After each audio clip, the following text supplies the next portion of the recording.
اس دنیا کے اندر یہ دستور ہے کہ جب بھی کوئی قیمتی چیز اگر کسی کے پاس ہو تو بندہ اسے محفوظ کرنے کی کوشش کرتا ہے، اس کو بچانا چاہتا ہے۔ اور اگر کوئی شخص قیمتی چیز کو نہ بچائے، اس کی حفاظت نہ کرے، تو دنیا اسے پاگل کہتی ہے۔ مثال کے طور پر جب کسی کے پاس سونا ہو، چاندی ہو، پیسے ہو، تو ان چیزوں کی حفاظت کی جاتی ہے۔ ہم ان کو رکھنے کے لیے اپنے مکان کے اندر ایک کمرہ بناتے ہیں، اور اس کمرے کے اندر بھی ایک خاص لاکر ہوتا ہے جس کے اندر اسے رکھتے ہیں، تاکہ یہ ساری قیمتی چیزیں گم نہ ہو جائیں، کوئی اسے چرا نہ لے اور کوئی ہم سے چھین نہ لے۔ پیارے آقا صلی اللہ تعالی علیہ وسلم کے پیارے دیوانوں، لیکن آپ سب یہ بات کو ضرور محسوس کرتے ہوں گے کہ اس زمین کے اوپر، اس کائنات کے اندر اللہ نے سب سے قیمتی چیز اگر ہمیں کوئی عطا فرمائی ہے تو وہ ہمارا ایمان ہے، وہ ہمارا ایمان ہے۔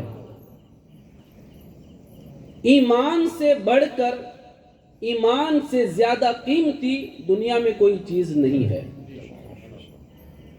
یہی تو وجہ ہے کہ اگر کوئی شخص عالم نہ ہو، حافظ نہ ہو، قاری نہ ہو، مبلغ نہ ہو، قرآن پڑھا لکھا نہ ہو، اسے اردو بھی آتا نہ ہو، اسے کچھ بھی نہیں آتا، بس وہ کلمہ پڑھ کے صرف مسلمان ہوا ہے، کلمہ پڑھ کے صرف مسلمان ہے، اسے نماز پڑھنا بھی نہیں آتا، اسے روزے کے مسائل بھی نہیں آتے، اسے حج کا طریقہ بھی نہیں آتا، اسے کچھ بھی نہیں آتا، وہ صرف مسلمان ہے، وہ صرف مسلمان ہے۔ اگر وہ لاری چلاتا ہے، رکشہ چلاتا ہے، کہیں پہ کام کرتا ہے، مزدوری کرتا ہے، ایسے بندے کو بھی آپ پکڑ کے لے کے آؤ اور اسے یہ کہو کہ تو فلاں بت کو سجدہ کر، تو اللہ کے ایک ہونے کا انکار کر دے، تو سورج کو سجدہ کر، تو چاند کو سجدہ کر، تو فلاں کو سجدہ کر، تو اللہ کی عبادت چھوڑ دے، میں تجھے اتنے پیسے دوں گا، میں تجھے یہ دے دوں گا، میں تجھے وہ دے دوں گا۔ وہ شخص اگرچہ پڑھا لکھا نہیں ہے، وہ شخص اگرچہ عالم نہیں ہے، وہ شخص اگرچہ وہ قرآن جانتا نہیں ہے، اگرچہ وہ غریب ہے، لیکن پھر بھی یہ کہے گا کہ مجھے دولت نہیں چاہیے، مجھے سونا نہیں چاہیے، مجھے پیسے نہیں چاہیے، اس لیے کہ میں بھوکا مر جانا پسند کروں گا، لیکن میں کبھی اپنے ایمان کا سودا نہیں کروں گا، میں اپنے ایمان کو نہیں بیچوں گا، میں اپنے دین کو نہیں چھوڑوں گا، اس لیے کہ وہ جانتا ہے کہ سونا فنا ہو جائے گا، پیسے ختم ہو جائیں گے، یہ دنیا ایک دن تباہ ہو جائے گی، لیکن میرے پاس جو ایمان کی دولت ہے وہ دنیا میں بھی کام آئے گی، قبر میں بھی کام آئے گی، میدان محشر میں بھی کام آئے گی، اور اللہ اسی کی وجہ سے ہمیں کل بروز قیامت جنت بھی عطا فرمائے گا۔ یعنی آپ اتنا تو سمجھ چکے ہیں کہ ہمارے پاس سب سے قیمتی چیز اگر کوئی ہے تو وہ کیا ہے؟ ایمان۔ ایمان سے بڑھ کر کوئی چیز نہیں ہے، کوئی بھی نہیں ہے۔ مصطفیٰ کریم کے دیوانوں، اب جب آپ اتنی بات کو سمجھ گئے، میں صرف نکاح پہ ہی بیان کروں گا، یہ صرف میں آپ کو صرف تمہیدی طور پہ کچھ باتیں سمجھا کر میں نکاح کی عظمت بیان کرنا چاہتا ہوں۔ آج لوگوں نے شادی کو کیا سمجھا ہے؟ ایک رسم ہے، اور بس اسی طریقے سے اس کو ختم کر دیا جاتا ہے۔ شادی ہے کیا, نکاح ہے کیا. دوستان محترم, یاد رکھیں قرآن اور احادیث کے اندر ایمان کو بچانے کے بہت سارے طریقے بیان کیے گئے ہیں. ایمان کو بچانے کے, ایمان کی حفاظت کے. جیسے ہم سونا چاندی اور پیسے کو بچانے کے لیے لاکر میں رکھتے ہیں نا, اسی طریقے سے ایمان کو بچانے کے لیے بھی ہمیں قرآن اور احادیث میں بہت سارے طریقے بیان کیے گئے ہیں. قرآن کریم میں ایک اور مقام پر اللہ رب العزت نے ارشاد فرمایا, یا ایھا الذین آمنوا اتقوا اللہ وکونوا مع الصادقین, اے ایمان والو اللہ سے ڈرو اور سچوں کے ساتھ ہو جاؤ. جو اللہ سے ڈرے گا اور سچوں کی صحبت میں بیٹھے گا, اللہ اس کے ایمان کو سلامت رکھے گا. اللہ اس کے ایمان کو سلامت رکھے گا. لیکن میں آج آپ کو آج کی اس محفل کے اندر ایمان کو بچانے کا ایک بہترین ذریعہ بیان کرنا چاہتا ہوں.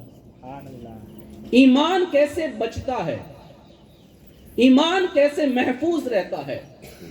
تو آپ دیکھیں اللہ کے پیارے نبی صلی اللہ تعالی علیہ وسلم نے ارشاد فرمایا, من تزوج فقد استکمل نصف الایمان.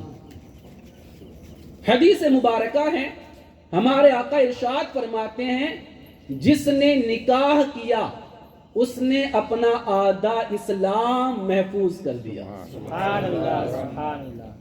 من تزوج, جس نے بھی نکاح کیا, فقد استکمل نصف الایمان, اس نے اپنا آدھا ایمان محفوظ کر لیا, آدھا ایمان بچا لیا. فَلْيَتَّقِ اللَّهَ فِي النِّصْفِ الْبَاقِي. اب آدھے دین کو بچانے کے لیے, آدھے ایمان کو بچانے کے لیے وہ اللہ سے ڈرتا رہے, اس کا ایمان سلامت رہے گا. آپ نکاح کو سمجھ رہے ہیں نا, نکاح کیا ہے؟ نکاح ہمارے ایمان کو بچانے کا ذریعہ ہے. نکاح ایمان کو سلامت رکھنے کا ذریعہ ہے. نکاح اپنے ایمان کی حفاظت کرنے کا ذریعہ ہے. من تزوج فقد استکمل نصف الایمان, یہ ایک حدیث ہے. اور دوسری حدیث کے اندر اللہ کے نبی نے فرمایا, اذا تزوج العبد فقد استکمل نصف الدین. یہاں پر دین کا ذکر ہے کہ جب بندہ نکاح کر لیتا ہے تو اس کا آدھا دین سلامت ہو جاتا ہے. آدھا دین سلامت ہو جاتا ہے. فَلْيَتَّقِ اللَّهَ فِي النِّصْفِ الْبَاقِي, اور باقی آدھے دین کے لیے اللہ سے ڈرتا رہے, اللہ سے ڈرتا رہے.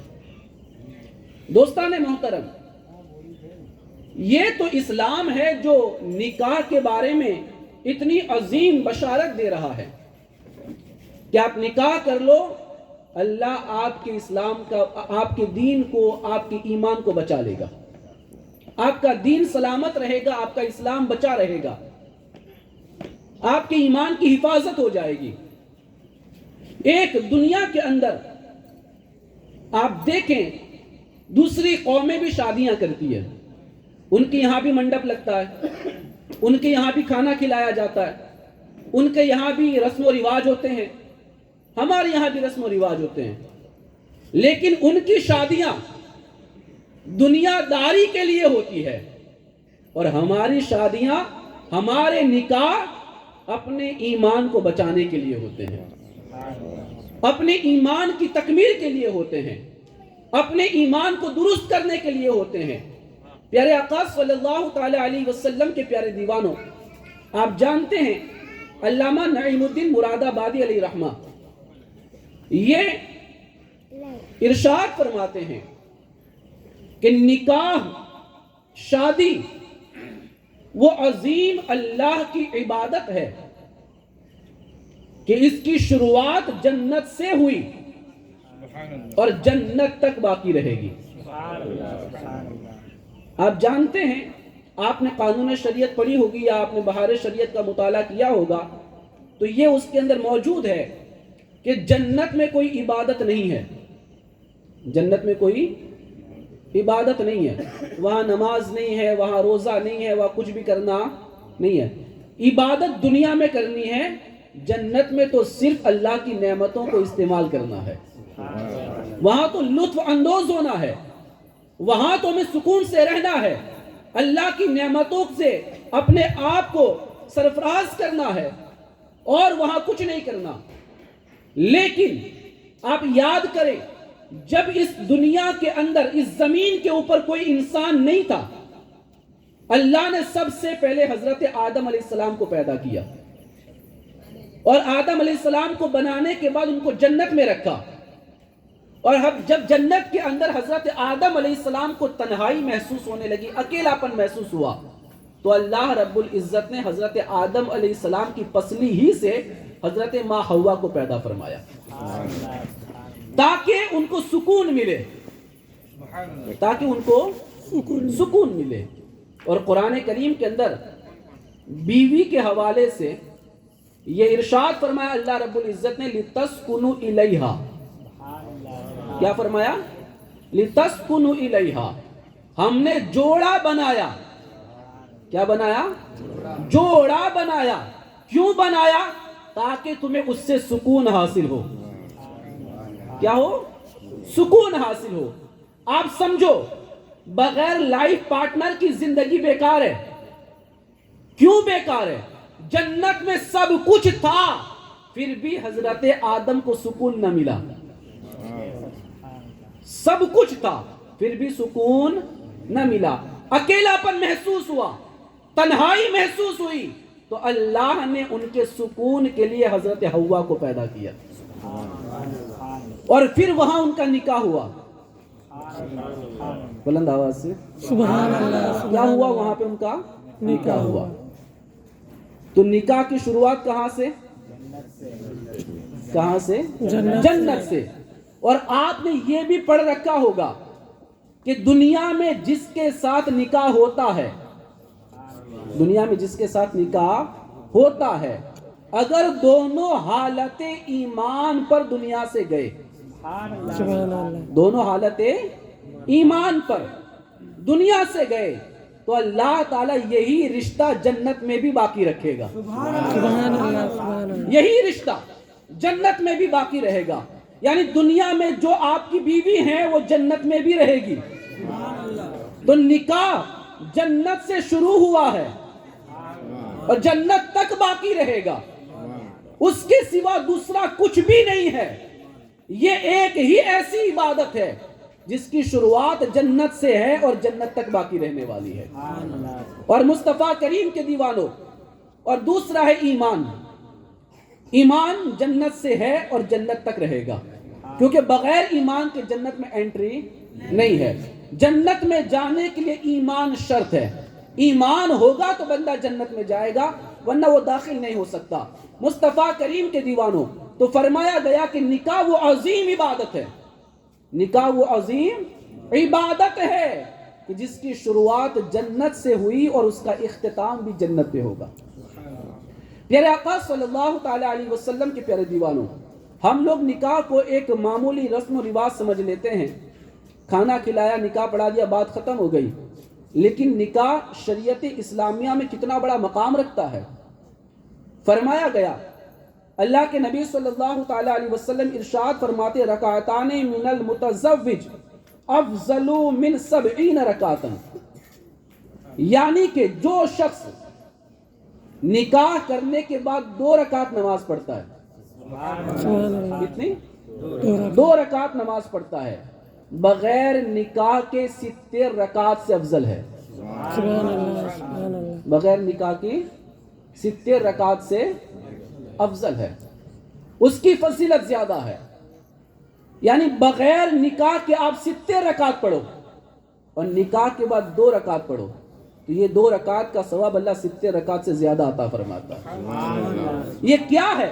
یہ نکاح کی برکت ہے جو عبادت کے ثواب کو بڑھا دیتا ہے. عبادت کے ثواب کو بڑھا دیتا ہے. یہ نکاح ہے جو آدھے دین کو مکمل کر لیتا ہے, ہمارے ایمان کو سلامت رکھتا ہے, ہمارے دین کی حفاظت کرتا ہے. اور مصطفیٰ کریم کے دیوانوں, آپ دیکھیں اللہ کے پیارے نبی صلی اللہ تعالی علیہ وسلم نے اور بھی اس کے حوالے سے بڑی فضیلتیں بیان فرمائی ہے۔ آپ نے ایک اللہ کے ولی کا نام سنا ہوگا، حضرت بشر حافی رضی اللہ تعالیٰ عنہ۔ ایک بہت بڑے اللہ کے ولی گزرے، بشر حافی۔ ان کا مقام اور مرتبہ بڑا اونچا ہے۔ جب ان کا انتقال ہو گیا نا تو کچھ لوگوں نے ان کو خواب میں دیکھا، حضرت بشر حافی کو۔ آپ کی توجہ ہے؟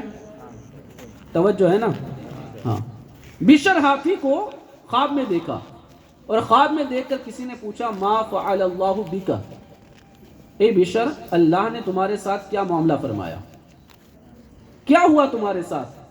تو حضرت بشر حافی نے کہا کہ اللہ نے مجھے بخش دیا، مجھے جنت عطا فرمائی، اور مجھے اللہ تعالیٰ نے 70 درجہ بلندی عطا فرمائی۔ کتنے؟ 70 درجہ۔ آپ جنت کے درجے کو سمجھنا چاہتے ہیں؟ بہار شریعت میں فرمایا گیا کہ اللہ نے جنت میں 100 درجے بنائے ہیں۔ کتنے؟ 100 درجے۔ درجہ سمجھو، جیسے ہم ڈبل مال کا مکان بناتے ہیں نا، کہتے ہیں یہ پہلا مال دوسرا مال، وہی درجہ۔ اللہ نے کیسے درجے بنائے؟ کتنے بنائے؟ 100 درجے۔ اور حدیث مبارکہ میں فرمایا گیا کہ جنت کے ایک درجے کی لمبائی، کتنے؟ ایک درجے کی لمبائی اتنی ہے جتنی زمین سے آسمان تک کی دوری ہے۔ بلند آواز سے نام، جتنی زمین سے آسمان کی دوری ہے اتنا ایک درجہ ہے، اتنا ایک درجہ ہے۔ اللہ نے ویسے جنت میں 100 درجے بنائے۔ کتنے درجے؟ 100 درجے بنائے ہیں۔ بشر حافی فرماتے اللہ نے مجھے 70واں درجہ دیا، بہت اونچا مقام عطا فرمایا، 70واں درجہ اللہ نے مجھے عطا فرمایا۔ لیکن پھر خواب میں بیان کرتے ہیں لیکن ہاں مجھ سے بھی اونچے درجے پر اللہ کے وہ ولی ہیں جو دنیا سے ایسی حالت میں آئے تھے کہ ان کا نکاح سلامت تھا، ان کا نکاح سلامت تھا، جو نکاح کی حالت میں آئے اللہ نے ان کو اور بھی بڑے درجے عطا فرمائے۔ افسوس کہ میں ان کا درجہ نہ پا سکا، میں ان کا درجہ نہ پا سکا۔ یعنی بشر حافی بیان کرنا چاہتے ہیں کہ اللہ تعالی ولیوں کے اندر بھی ان ولیوں کو اونچا درجہ عطا فرماتا ہے جو دنیا سے نکاح کرنے کے بعد جاتے ہیں، جو دنیا سے نکاح کے بعد جاتے ہیں۔ آپ سمجھ سکتے ہیں اس بات کو کہ نکاح کوئی معمولی شے نہیں، نکاح کی برکت سے جنت کے درجے بلند ہو جاتے ہیں، نکاح کی برکت سے نماز کا ثواب بڑھا دیا جاتا ہے، نکاح کی برکت سے ہمارے ایمان کو سلامت رکھا جاتا ہے، نکاح کی برکت سے ہمارے دین کی حفاظت ہو جاتی ہے۔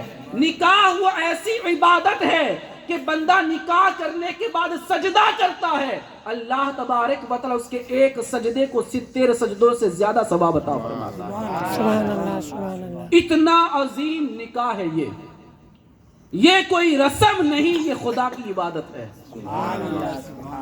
یہ کوئی رسم نہیں، اللہ تبارک و تعالیٰ کو خوش کرنے کا ذریعہ ہے۔ اور پیارے آقا صلی اللہ تعالی علیہ وسلم کے پیارے دیوانوں، نکاح کے حوالے سے اور بھی بہت ساری روایتیں ہیں میرے سامنے۔ میں نے ایک حدیث خود آج میں نے پہلی بار پڑھی، میں نے پہلی بار پڑھی ہے، میں آپ کو سنانا چاہتا ہوں۔ آپ نکاح کو معمولی سمجھتے ہوں گے نا تو آج کے بعد نہیں سمجھو گے، نکاح کو کوئی معمولی نہ سمجھے۔ میں نے ایک حدیث پڑھی، وہ حدیث یہ ہے، تاجدار کائنات صلی اللہ علیہ وسلم نے ارشاد فرمایا من نکح للہ وانکح للہ فقد استحق ولایت اللہ۔ اس کا ترجمہ سنو گے تو خوش ہو جاؤ گے۔ میرے آقا ارشاد فرماتے جس نے اللہ کے لیے نکاح کیا، شادی کس کے لیے کی؟ اللہ کے لیے، بس اللہ خوش ہو جائے، اللہ خوش ہو جائے۔ وَأَنْكَحَ لِلَّهِ، جس نے اللہ کے لیے شادی کروائی، اللہ کے لیے نکاح کیا یا اللہ کے لیے نکاح کروایا، میرے آقا فرماتے فقط استحق ولایت اللہ، یہ تو اللہ تبارک و تعالیٰ کی دوستی کا مستحق ہو گیا ہے. سبحان اللہ. اللہ کی دوستی کا مستحق ہو گیا ہے. یعنی اللہ کے نبی فرماتے ہیں جو اللہ کو خوش کرنے کے لیے نکاح کرتا ہے اللہ اس بندے کو اپنا دوست بنا لیتا ہے. اس بندے کو اللہ اپنا دوست بنا لیتا ہے جو نکاح صرف خدا کو راضی کرنے کے لیے کرتا ہے, خدا کو خوش کرنے کے لیے کرتا ہے. اگر میں یہاں پر آپ کو ایک سوال کرنا چاہوں کہ نکاح کیا ہے, نکاح کیا ہے, تو ہمارے معاشرے کے اندر ایک جواب ملے گا کہ نکاح سنت ہے. کیا ہے؟ سنت ہے. نکاح سنت ہے. آپ جانتے ہیں, آپ علماء کرام سے پوچھیں تو آپ کو پتا چلے گا کہ نکاح سنت بھی ہے, وہ بھی سنت مؤکدہ. کون سا؟ سنت مؤکدہ. نکاح واجب بھی ہے اور نکاح فرض بھی ہے. کیا ہے؟ واجب بھی ہے, فرض بھی ہے, سنت مؤکدہ بھی ہے. اب اس کے اندر کیا فرق ہے؟ تو فرمایا گیا کہ جو نوجوان لڑکا ہو یا لڑکی, لڑکا ہو یا لڑکی, تو پہلے تو لڑکے کی بات کریں کہ جو نوجوان اس پر قادر ہو کہ وہ اپنی بیوی کا خرچ اٹھا سکے, اپنی بیوی کا خرچ اٹھا سکے. اب خرچ اٹھانے سے مطلب یہ نہیں کہ بہت لمبا چوڑا خرچ ہو, یعنی وہ خود بھی کھا سکے, اسے کھلا سکے, خود اچھا کپڑا پہن سکے, اس کو بھی پہنا سکے, اور جس طریقے سے وہ جس گھر میں رہتا اس کو بھی وہ رکھ سکے. تو جو بھی نوجوان اپنی بیوی کا خرچ اٹھا سکتا ہو اور نکاح نہ کرتا یا نکاح نہ کرے تو بھی وہ گناہ میں پڑے گا نہیں, گناہ میں پڑے گا نہیں. یعنی وہ نکاح نہیں بھی کرے گا تو وہ کوئی دوسری طرف جائے گا نہیں, گناہ نہیں کرے گا. تو ایسے کے لیے نکاح کرنا سنت مؤکدہ ہے. کیا ہے؟ سنت مؤکدہ. مؤکدہ سمجھتے ہیں نا, جس کی تاکید آئی ہے. ایسی سنت جس کی تاکید ہے, جیسے ظہر کی 4 رکعت سنت مؤکدہ ہے نا, مؤکدہ ہے, اس کو چھوڑنا نہیں ہے, پڑھنا ہے. فجر کی 2 رکعت سنت مؤکدہ ہے, اس کو پڑھنا ہے, چھوڑنا نہیں ہے. اسی طرح نکاح کے بارے میں یہ سنت مؤکدہ ہے. لیکن فرمایا گیا کہ نوجوان اس پر قادر ہے کہ وہ اپنی بیوی کا خرچ اٹھا سکتا ہے, اور اگر وہ نکاح نہ کرے تو گناہ کے اندر ڈوبنے کا اندیشہ ہے, گناہ میں جانے کا اندیشہ ہے. مطلب صاف ہے, آپ سمجھ سکتے ہیں اس کو, کہ وہ اگر نکاح نہیں کرے گا تو کہیں جا کے گناہ کر لے گا, ایسا ڈر ہے. کہیں کیا نہیں ہے, ڈر ہے, ایسا ہو سکتا ہے. فرمایا گیا ایسے نوجوان پر نکاح کرنا واجب ہے. کیا ہے؟ واجب ہے. نہیں کرے گا تو گنہگار ہوگا, نہیں کرے گا تو گنہگار ہوگا. تیسری چیز کہ اس کے پاس اتنا پیسہ ہے کہ وہ اپنی بیوی کا خرچ اٹھا سکتا ہے, بیوی کا خرچ اٹھا سکتا ہے, لیکن نکاح نہیں کرے گا تو اسے یقین ہے کہ گناہ میں پڑے گا. کیا ہے؟ یقین ہے, کنفرم. اگر وہ نکاح نہیں کرے گا تو گناہ کر بیٹھے گا, وہ زنا کر بیٹھے گا, وہ کہیں منہ کالا کر بیٹھے گا. فرمایا گیا ایسے بندے پر نکاح کرنا فرض ہے. کیا ہے؟ فرض. اگر نکاح نہیں کرے گا تو گنہگار ہوگا. اور کیسا گنہگار؟ بہت سخت گنہگار ہوگا, کیونکہ اس نے ایک فرض کو چھوڑا ہے. کیوں؟ اس لیے کہ پتہ ہے کہ نکاح نہیں کرے گا تو زنا کے اڈے کی طرف چلا جائے گا, برائیوں کی طرف چلے جائے گا, گناہوں کی طرف چلا جائے گا. فرمایا گیا ایسے بندے پر نکاح کرنا فرض ہے, بہت جلد سے جلد اسے نکاح کر لینا چاہیے, نکاح کر لینا چاہیے. اور یاد رکھے, جو ماں باپ اپنے بچوں کا وقت پر نکاح نہیں کرتے وہ ماں باپ بھی گنہگار ہیں, وہ ماں باپ بھی گنہگار ہیں. پیارے آقا صلی اللہ تعالی علیہ وسلم کے پیارے دیوانوں, ہم نے نکاح کو سمجھا کیا ہے؟ ہم تو بس یہی سمجھتے ہیں نا, تاریخ فائنل کر دی, تاریخ آ گئی, کھانا کھلا دیا, نکاح پڑھ لیا, بات ختم ہو گئی. لیکن صحابہ کرام اور اولیاء کاملین نکاح کو کتنی اہمیت دیتے تھے. میں نے ایک صحابی کا واقعہ پڑھا, اگر آپ توجہ دیں تو میں اس کو سنانا چاہتا ہوں. میں یقین جانے میں اس کو کوئی بہت بڑی ایک محفل نہیں سمجھ رہا, میں یہی سمجھ رہا ہوں کہ یہ میرے گھر کے لوگ ہیں اور میں سمجھا رہا ہوں, اور کوئی بات نہیں. اور میرا مقصد یہی ہے کہ میں کچھ بات سمجھا سکوں, اور کچھ مقصد نہیں ہے. حضرت عبداللہ ابن مسعود رضی اللہ تعالیٰ عنہ, نام یاد رکھنا, صحابی رسول ہے حضرت عبداللہ ابن مسعود, عبداللہ ابن مسعود رضی اللہ تعالیٰ عنہ.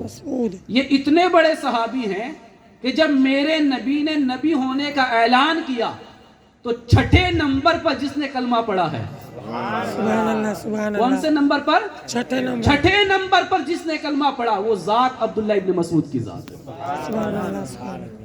آپ یعنی سمجھ سکتے ہیں نا کہ یہ کتنے بڑے صحابی ہیں, ان کا مقام کتنا بڑا ہے کہ جب اللہ کے نبی نے نبی ہونے کا اعلان کیا تو 6 نمبر پر اسلام میں داخل ہوئے, اور ان کے اسلام لانے کا واقعہ بھی بڑا مشہور ہے اور بڑا خوبصورت ہے. وہ کیسے اسلام لائے آپ جانتے ہیں؟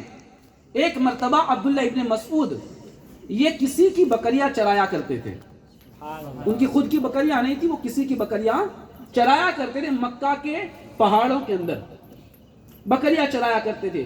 اسی راستے سے اللہ کے نبی صلی اللہ تعالی علیہ وسلم کا صدیق اکبر کے ساتھ گزر ہوا. اور بلند آواز سے کہیں سبحان اللہ. کون گئے؟ اللہ کے نبی صلی اللہ علیہ وسلم کس کے ساتھ گئے؟ صدیق اکبر کے ساتھ آپ کا گزر ہوا. جب وہاں سے گزرے تو اللہ کے نبی صلی اللہ تعالی علیہ وسلم کو شدت کے ساتھ پیاس لگی تھی.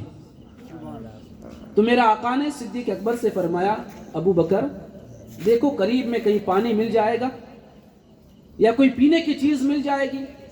تو سیدنا ابو بکر صدیق نے دیکھا تو کہیں پر پانی تھا نہیں, لیکن انہوں نے دیکھا کہ ایک نوجوان ہے جو بکریاں چرا رہا ہے. ایک نوجوان بکریاں چرا رہا ہے. تو کہا کہ حضور یہاں بکریاں چرانے والا ایک چرواہا ہے, اگر آپ اجازت دیں تو میں اس کی بکری سے کچھ دودھ نکال کے لے کے آؤں. تو میرے آقا نے فرمایا کہ جاؤ. صدیق اکبر گئے اور عبداللہ ابن مسعود ابھی ایمان نہیں لائے تھے, وہ بکریاں چرا رہے تھے. صدیق اکبر نے جا کر کہا کہ ہمارے نبی کو پیاس لگی ہے, میں آپ سے دودھ کو طلب کرتا ہوں, آپ ایک بکری کا دودھ مجھے دے دے.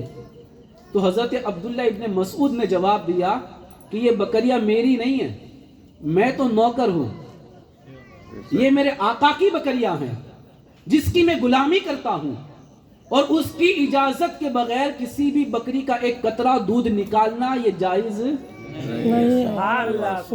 یہ مناسب نہیں ہے, میں نہیں دے سکتا, یہ اجازت نہیں ہے, مالک کے کہے بغیر میں نہیں دے سکتا. اس نے منع کر دیا. صدیق اکبر حضور کی بارگاہ میں واپس آئے, کہا یا رسول اللہ اس نے ایسا جواب دیا ہے, اب یہ کتنی بڑی بات ہے, ابھی اسلام لائے نہیں, دین سیکھا نہیں, کچھ پڑھا نہیں, پھر بھی ایمانداری دیکھو, ایمانداری دیکھو. یہاں تو پوری بکری غائب کر دی جاتی ہے, یہاں ایمانداری دیکھے کہ نہیں دے سکتا, یہ میرے مالک کا ہے, اس کی اجازت کے بغیر دودھ نہیں دے سکتا. میرے آقا صلی اللہ علیہ وسلم نے فرمایا کہ بات تو ٹھیک ہے اس کی, لیکن اس سے جا کر یہ کہو کہ تیرے ریوڑ میں کوئی ایسی بھی بکری ہے جو پاٹ ہو, ابھی تک بچہ دی نہ ہو, یعنی کہ جس نے کبھی دودھ دیا ہی نہ ہو, اگر اجازت ہو تو ایسی پاٹ ہمیں دے دے, دودھ نکال لیں گے. سبحان اللہ. صدیق اکبر واپس گئے, کہا بھائی ہم تجھ سے دودھ والی بکری نہیں مانگتے, ایسی بکری جو دودھ ہی نہ دیتی ہو, ابھی تک پہلی مرتبہ بھی بیاہی نہ ہو, اس نے بچہ نہ دیا ہو, پاٹ ہو چھوٹی سی ہو, ایسی بکری دے دے, کیونکہ اس پر تو تیرے مالک کا بھی حق نہیں, کیونکہ دودھ دیا ہی نہیں ہے, دودھ دیا ہی نہیں ہے. ایسی بکری ہو تو دے دے, ہم دودھ نکالنا چاہتے ہیں. کہا نکالنا چاہتے ہیں تو لے جائیے, نکال لیجئے, وہ کہاں سے دینے والی ہے. دے دیا. اللہ کے نبی صلی اللہ علیہ وسلم آگے تشریف لائے اور اپنا مبارک ہاتھ پھیرا, اور صدیق اکبر نے پھر دودھ نکالا تو اتنا پورا برتن بھر گیا. اللہ کے نبی نے وہ دودھ پیا, پھر نکالا صدیق اکبر نے پیا, اور پھر نکالا عبداللہ ابن مسعود کو عطا فرمایا. اب جب ہو گیا, بات ختم ہو گئی, بکری کو واپس کر دیا اور جانے لگے, تو عبداللہ ابن مسعود کہنے لگے کہ ذرا مجھے بھی کوئی ایسا وظیفہ بتا کے جاؤ کہ میں بھی دودھ نکال لوں. سبحان اللہ. یعنی آپ نے کیا پڑھا ہے اس کے اوپر, کیا دم کیا ہے آپ نے اس کے اوپر, کہ ایسی بکری جس نے بچہ بھی نہیں دیا اور ابھی پاٹ ہے جو دودھ نہیں دے سکتی, تم نے اس سے دودھ نکالا ہے, کیا پڑھ کے, ذرا مجھے بھی سکھا کے جاؤ. میرے آقا نے ارشاد فرمایا کہ اگر تو کلمہ پڑھ لے, اگر تو اسلام قبول کر لے, اگر تو ہمارے دین میں آ جائیں, تو میں تجھے صرف بکری سے دودھ نکالنے کا وظیفہ نہیں, بلکہ میں تجھے پوری امت کا استاذ بنا دوں گا, پوری امت کا استاذ بنا دوں گا, میں زبردست علم والا تجھے بنا دوں گا. اور عبداللہ ابن مسعود کو امت کا استاذ کہا جاتا ہے. مصطفیٰ کریم کے دیوانوں, وہ عبداللہ ابن مسعود جو ایمان لائے 6 نمبر پر, اسلام میں داخل ہوئے, وہ عبداللہ ابن مسعود فرماتے ہیں کہ اگر مجھے مرنے سے پہلے یہ یقینی طور پہ پتا ہو جائے کہ میں 10 دن کے بعد مرنے والا ہوں, کیا فرماتے ہیں, 10 دن کے بعد میں مرنے والا ہوں, تو میں یہی چاہوں گا کہ نکاح کر کے خدا سے ملوں. سبحان اللہ, سبحان اللہ. کیا کر کے, نکاح کر کے خدا سے ملوں, کیونکہ میں بغیر نکاح خدا سے ملنا نہیں چاہتا. اللہ اس بندے سے راضی ہوتا ہے جو دنیا میں نکاح کرنے کے بعد پھر دنیا سے جاتا ہے. یعنی آپ فرماتے ہیں کہ 10 ہی دن باقی ہے میری زندگی کے, اور میں مرنے والا رہوں گا, تو میں کوشش کروں گا کہ میں کسی بھی طرح سے نکاح کر کے دنیا سے جاؤں. آپ یہیں سے اندازہ لگائیں کہ نکاح کتنی بڑی عبادت ہے, نکاح کی اہمیت کیا ہے, نکاح کی شان کیا ہے, نکاح کو کتنا بڑا مقام اور مرتبہ عطا فرمایا گیا ہے. لیکن ہماری قوم اس کو سمجھ ہی نہیں رہی. آج تماشا بنا دیا ہے نکاح کو لوگوں نے, ڈانس ہوگا, پارٹی ہوگی, گانا ہوگا, لوگ ناچیں گے, کودیں گے, اور پھر اس طریقے سے ایک اللہ کی عبادت کو ادا کرنے کی کوشش کریں گے, ایک سنت مصطفیٰ کو ادا کرنے کی کوشش کریں گے. گویا کہ یہ تو ایسا ہی ہوا کہ ایک سنت کو ادا کرنے میں ہزاروں گناہ کیے جا رہے ہیں, ہزاروں گناہ کیے جا رہے ہیں. کیوں نہ ہم اس کو سنت کے مطابق ادا کریں, کیوں نہ ہم اسے شریعت کے مطابق ادا کریں, کیوں نہ اس کی برکتوں سے فائدہ اٹھائیں. آج لوگوں کو نکاح کی برکتوں کا فائدہ نہیں ہوتا نا, کیوں نہیں ہوتا, کیونکہ ان کا ادا کرنے کا طریقہ غلط ہے, ان کا طریقہ غلط ہے. طریقہ درست ہو جائے نا تو نکاح کی برکتیں ملتی ہے, نکاح کے فوائد ملتے ہیں, نکاح سے جو فائدے ہیں وہ اللہ عطا فرماتا ہے. آپ دیکھیں شادی کے موقع پر کیا کیا نہیں ہوتا. ایک تو مردوں کا اور عورتوں کا ایک ساتھ میل ملاپ رہنا, ساتھ میں اٹھنا بیٹھنا, کھانا پینا, اور پھر فوٹو وغیرہ کھچانا, یہ کہاں تک لے کے جاتا ہے. آپ دیکھیں کس طرح کے معاملات ہوتے ہیں نکاح کے اندر. آپ جانتے ہیں آج سر ڈھانپنے کو کوئی بالکل بھی آج اس کو ضروری تصور نہیں کرتا. اکثر ہماری ماں بہنوں میں یہ چیز پائی جاتی ہے کہ جیسے شادی ہوتی ہے نا تو وہ بالکل آزاد ہو جاتی ہے, بالکل آزاد, یعنی انہیں کہنے والا کوئی نہیں ہے.